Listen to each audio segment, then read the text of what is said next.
Good evening, Don. Good evening, Ingram. Thank you so much for talking to Bayloric TV once again. It's always a pleasure, my friend. Okay. I think I've asked you nearly every question under the sun in our interviews previously, but I want to do something just slightly different, and I think it will be probably um, something that we haven't done before, which is because obviously this is the first time Derek, as from what I know, has had to pull out of a fight because of an injury. So it gives us a unique opportunity to talk about where you saw Derek was before coming into the fight with Tyson Fury and where he is now coming into the fight with Tyson Fury. So where he was before as a trainer, how do you think Derek was looking up to that point before the injury? Well, prior to the injury. Prior to the injury. Yeah, I mean, he was ready to fight. Obviously, with experience, we know how to fine tune a fighter where you taper down and so you don't overcook it, overboil it. Right. But we were at that stage where it was supposed to be our last sparring session, Of course. and then Sud's Law. In hindsight, we'd banked enough rounds prior to that day. I could have easily said, you know what, we've done enough quality rounds. That's it. But it's just us being perfectionists, and we've always worked like that. We've always set a date, and we try and reach that day. Although we'd reached our target, in fact, we surpassed our target number of rounds we intended to do, because we had the such fantastic sparring partners, the best we've ever had. Even when Derek contested for the WBC title in the past, we didn't have access to or the privilege to have such good quality sparring. So we got greedy basically because we had those guys and we had booked them for the whole duration. So we thought we might as well see to the date that we proposed to spar until. But unfortunately, none of us can see the future. If we could, wouldn't be doing boxing. No, I would probably still be doing boxing if I could see the future. Anyway, yeah, we did that day, and he pulled up. Leading up to that, like I said, we've never had such a complete camp. Everything was just really, really correct. Yeah, it was going really, really well. I won't go into details of what happened during like I said, we banked 103 rounds. He got injured in the 104th round. Okay. And we've never ever done that amount of rounds. So, it's just such law. Okay, so the injury, as we know, Derek is fully healed now. Was there any point in time, obviously coming into training camp again, that Derek was hesitant to throw the right hand in sparring?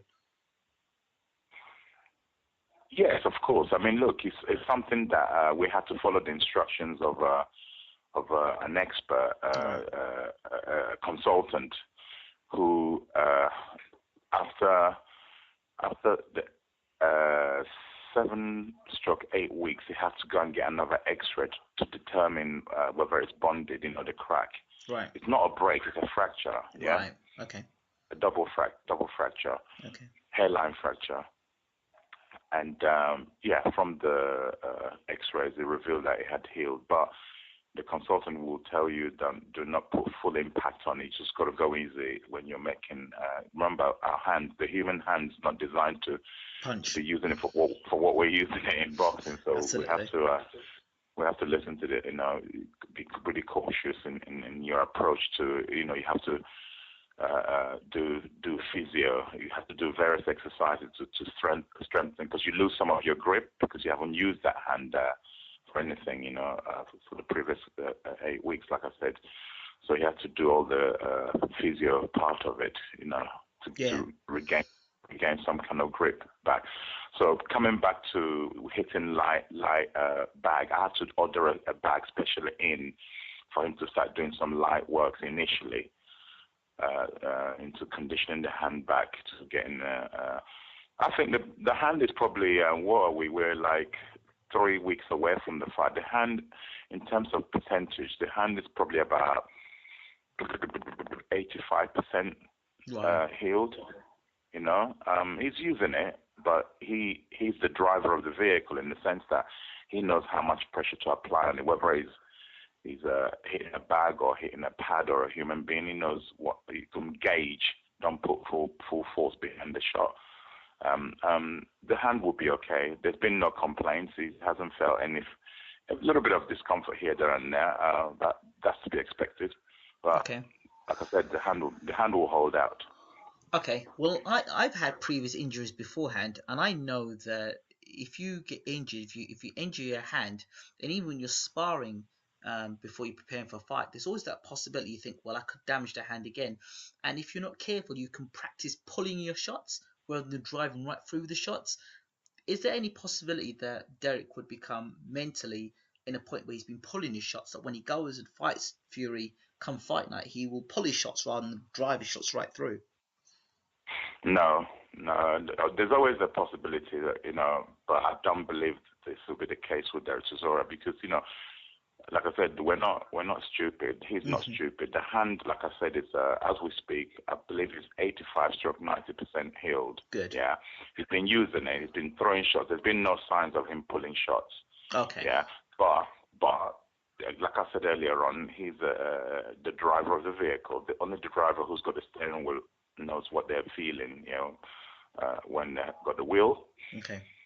I believe the hand will be 95-98%. Okay, on the night. Even if it's 90% on the night, the adrenaline will kick in. Yeah, and you will fight through a reasonable amount of pain if God forbid should it go during the fight. Yeah. Okay. The adrenaline should kick in, and by the grace of God, nothing like that would happen. Well, I mean, that's worst case. I don't believe that will be the case here. I really believe we'll be fine. Okay. He'll be fine, and he'll go and get his victory that's been overdue. Okay. So we can move on from the hand. Let's focus on another thing. See, we know it was well documented. You had the sparring with Ustinov and you had it with Vac. Did those guys come back into camp again? No, they didn't actually. We requested for Vac, Marius Vac. We requested because he did most of the rounds with Derek, and Vac's style, Marius's style, was more suited to that of Fury in the sense that he could replicate what Fury does and more. Okay. Okay, he could remember these are experienced guys who are still aspiring to become a world champion. So they're not journeymen who are coming to just give you some rounds. Marius Vac has only lost one fight from what I remember, and that was to Vladimir Klitschko. Yeah, he went the full distance with Klitschko. Yeah.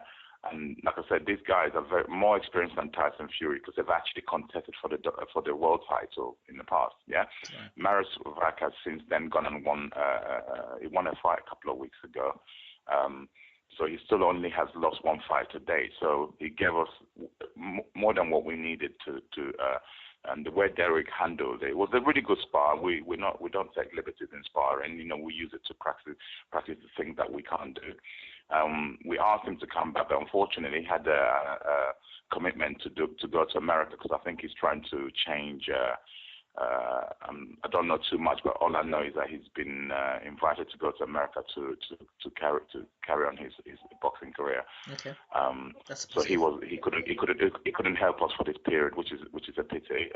We didn't invite Derek back, Ustinov, because Ustinov, no disrespect to him, we got him for a reason. He was a big, strong man who.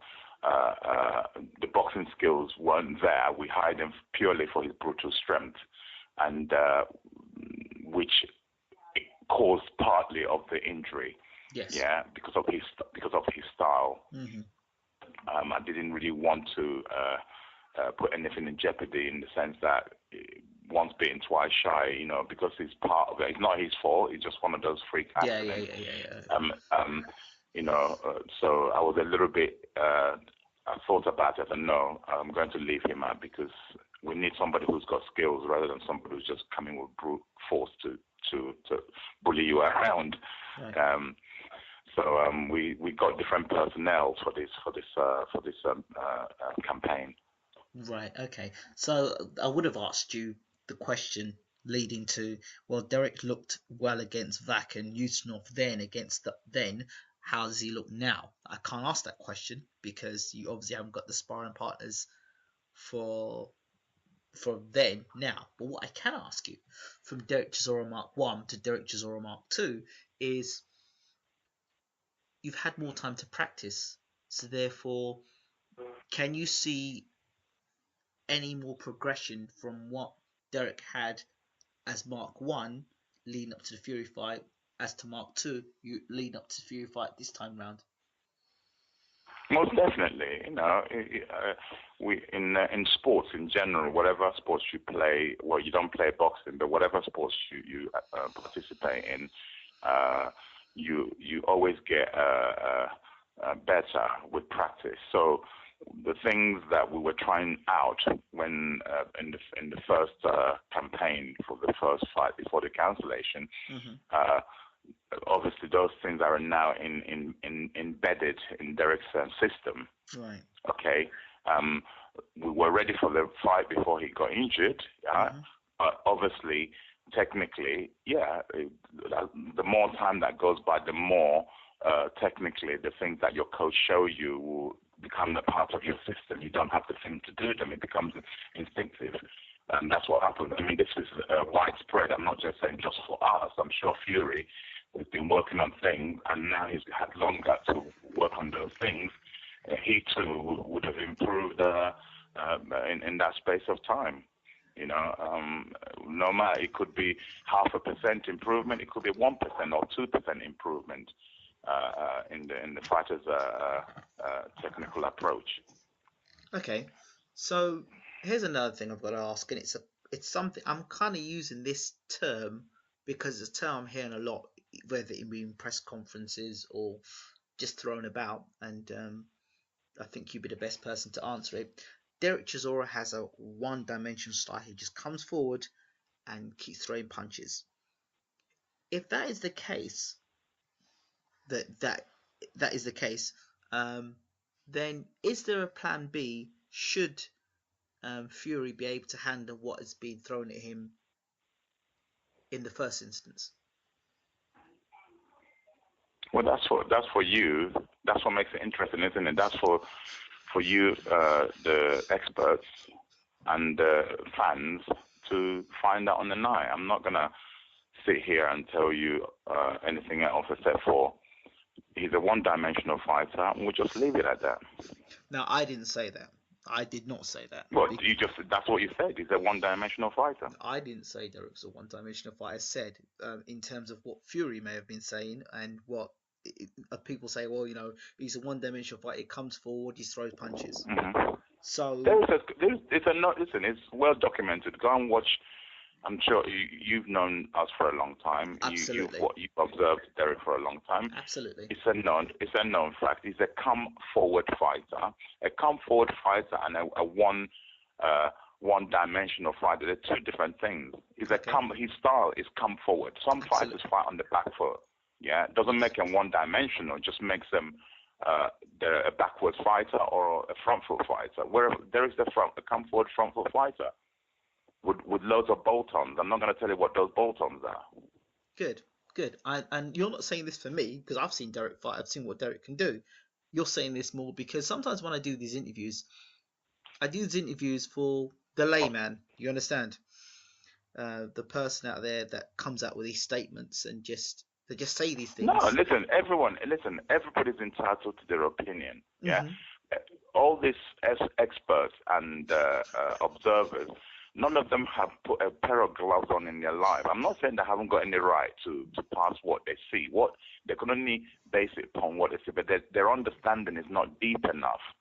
Yeah, listen, when I first started watching the sport many, many years ago, in fact, before I started coaching, there's so many things. I watched fights that I saw, including Muhammad Ali, Joe Frazier, all the fights from previous times, different decades, different eras. Mm-hmm. Yeah, I watched them back when, my goodness, I didn't see that the first time round, because your eyes are more fine-tuned. Mm-hmm. My eyes are more fine-tuned than they were 20 years ago, 15 years ago, 10 years ago. Mm-hmm. Yeah, my eyes are more fine-tuned. I see details that I missed totally when I first. So, to the general public, to the general fan, yeah, unfortunately, their eyes are not as fine-tuned as that of people who are in it day in, day Trainers, out. absolutely. Yeah, Absolutely. day in, day out. We're in the kitchen preparing the food. We're in the kitchen cooking. Yeah, so it kind of how can I put it?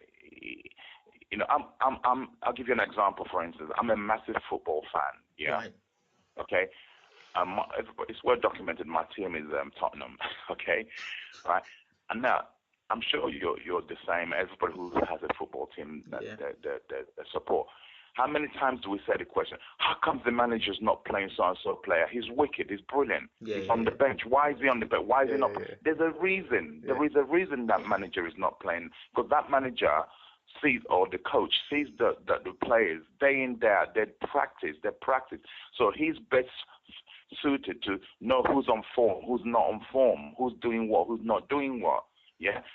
I'm the same, because I'm a football fan.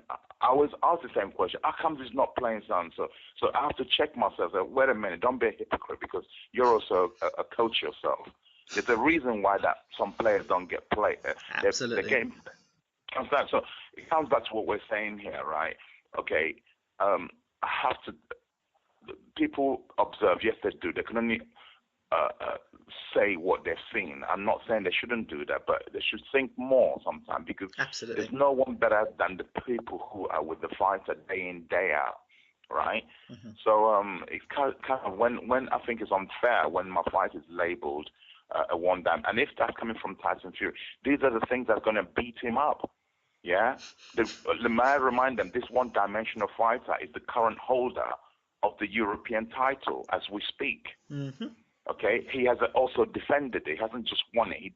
He defended it, and we couldn't get any more people to fight against him for the European title. Hence why he fought Kevin Johnson in his last fight. There was no takers to defend. Nobody wanted to challenge for the European title.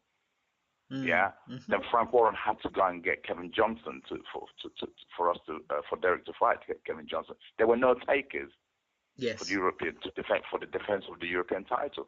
Yeah, till now that Mr. Fury, who has no titles whatsoever, yeah, is coming to challenge a guy that he had already beaten 3 years ago, right? I wish he was bringing some. He's not bringing nothing to the table, nothing, absolutely nothing, except for some unbeaten record. Yeah. That's what's going to defeat him. If that's really his mentality and what he's saying, Derek Chisora, I know what he's going to do. Yeah, good. Keep banking on that. It's like me saying I'll be so ignorant if I know what Tyson Fury. We kind of know up to a certain degree what Fury is going to bring, but we're anticipating more. Yes. Yeah, that he would have gone away and improved himself on that. Yeah, so that's our mentality. It's up to them what they want to think and believe. That's what beats people: complacency and ignorance. In closing, it was quite funny. It was yesterday that I had this thing to watch, a video that somebody said. It was David Hayes' greatest hits, and along the way, obviously Derek and David met, and we all know what happened there. But as Derek hit the canvas that night, and obviously, you know, I was shocked to see that happen. There was a thought that just went through my mind.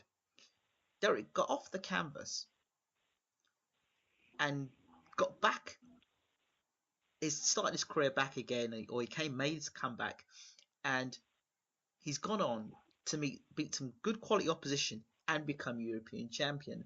And I don't think you've been given as much credit as you deserve for that, because a lot of people would have said, that's it. Derek's lost too many fights, that's it. But you've actually stuck by your fighter, believed in your fighter, and he is now European champion. And sometimes that can get overshadowed by the hype of a fight. So I was going to ask you, What did it take for you as a trainer to be able to stand by a man and say, you know what, we're going to go up the mountain again? What was it? Well, it's not just one thing. It's a collection of all different factors. Okay. Yeah, the factors, main ingredient is that we made ourselves a promise from day one. This is a plan. It's not something we just like stumbling along and hoping. We have a plan. We have a plan of when we started, and we have a plan of where we would like to finish up at. Yeah. Mm-hmm. And it's all, again, it's experts and observers are writing us off. We're not writing ourselves off at the point when Derek was down and not out. He was down, but he was not out. Mm. Yeah, he got knocked out by David Hay. Yes, he did. He took a punch. That's the boxing. That's what people watch boxing for. They tune in to see someone get knocked out. Yeah, someone got knocked out. Unfortunately, it was us. Okay, right. I told you earlier on that we're the chefs in the kitchen, the coaches, the trainers are the chefs in the kitchen. Absolutely. It doesn't matter what anyone else say. We know what we have to do, dust ourselves up, yeah, Mm-hmm. and get back on track, yeah. People are saying, they were saying, oh, there's punch resistance that's gone, and this and this. There was so much nonsense flying around, yeah. Okay, and we're just laughing to ourselves, okay, right? Like I said, you asked me what did it take to bring. It's that faith, that belief, the belief, yeah, that we haven't reached our destination yet. Okay, you're on a train, you're on a bus, you're on a bicycle, whatever, yeah. Okay, you fell off, yeah, but you haven't reached where you're going. You're going home, yeah. What do? You just stop. You just stop there. You just try and catch the next train, man. Yeah, catch the next train, because you're determined to get to where you're going. That's basically our mentality. We haven't reached where we're going. We know where we're going. We're very sure of it, and we're very realistic that we can get there, right? And we're working every day of the week, right, to make sure that it happens. We're not just dreaming and then doing nothing about it. We work hard. We work hard, yeah, to make sure that we get to our promised land. Everybody's got their promised land. Absolutely. So have we. We've got our promised land. We know where we would like to be, and by the grace of God, we will get there. Absolutely, absolutely. There's going to be loads of trials and tribulations along the way. It's never going to be an easy road, yeah, to where we're going. We never thought it would be. He's had one stoppage in his life, in his career. Yeah, the great Lennox Lewis was knocked out twice. Oliver McCall and Rackman. Yeah, what makes you great is that he brushed himself up because I'm better than this. He came back and guess what? He avenged those two defeats by KO, proper brutal KO, right? Okay, and I don't forget that I'm a historian. I look at all the greats. I look at their careers. How did they get there? Yeah, very few get there unbeaten. It's very, very few. All right, the great Lennox, because he's heavyweight, I'll give him as an example. Yeah, like I said, he got proper KO'd out. Yeah, by Rackman and by Oliver McCall. What did he do? He didn't stop there because he believed that, you know what? No, I want to become undisputed heavyweight champion of the world, and he did it because he came back. Yeah. Rushed those losses out and avenged those losses, not by points, by KO, proper KO. He knocked them. So that's what makes a man great. You can say put great before his name. Yeah, absolutely. So I believe that's what will happen for my boy Derek Chisora, because he's not just me. He's the fighter. He's the one who gets in the ring and fights. He's very, very, very determined. I always ask you this question: how far are you, or how close are you to where you want Derek to be? I think you gave me a percentage last time, and the percentage was around 75%. Mm-hmm. Right. Well, now you've had another training camp. So Mm-hmm. where would you say he is now?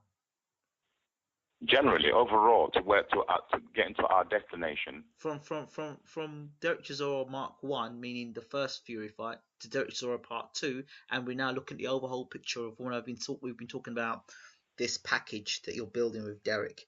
Where would you say you are now? I would say it's probably around about 85% mark. 85%. Okay, good. Yes. Good, there's been an increase. Yeah, it's a gradual growth. Absolutely, You know, it's a growth. And that's the beautiful thing about when I'm doing these interviews with you, and then watching Derek fight, and then you're saying 85%, and I'm watching that as a fight and saying, okay, he's doing this now, he's doing that now, I'm doing this now. So there are things I'm seeing, and certainly for this fight, it's very interesting that may sway the balance definitely. And I'll be doing a prediction video shortly, so I'll send it over to you. You tell me what you think. Don Charles, once again, thank you so much for talking to BWTMONLINE TV. And just in closing, do you have anything to say to your fans and supporters? Yeah, just keep on supporting the sport that we all love. Without the fans, we can't fight alone if you have no audience. You know, it'd be such a boring thing. I don't think people would actually fight if there was no same as in sports in general. So to the fans, just keep on supporting. It doesn't matter whether you're supporting Derek Chisora or you're supporting Tyson Fury. It's all great. It's all great, and we promise from our side, and I really. Not just from our side, I know Tyson's going to bring it, because that's the type of man he is. Like he always says, he's a fighting man. He will bring it, and Derek will bring it. You'll see the best of Derek, and you'll see the best of Tyson Fury, and may the best man win. And that, I really truly mean that, may the best man win. They're both great fighters, these two gladiators, yeah? Yeah. And they're going to put on a good spectacle, because there's so much at stake here. There's so much at stake. So much at stake, and the both lads, they want it, they want it, and whoever brings their A game on the night will be victorious, and I believe it will be us. Thank you, Don. And Pulev, Klitschko, who wins? You know, because I've been so wrapped up in our own preparation, I don't really care, to be quite honest. I know it sounds a bit ignorant. I don't really care who. I will not. I really don't care. You know, let them beat each other and knock each other out. That'll make a good fight. Yeah, I want them to both. Have you ever seen it where two fighters land punch at the same time? Yeah. Double knockout. You know what? Let them both knock each other out.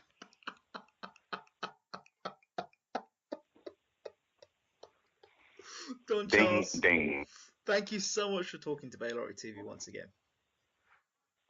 It's always a pleasure, Ingram. Thank you, Don. Take care. All right. Have a good evening, bye. You too. Bye-bye.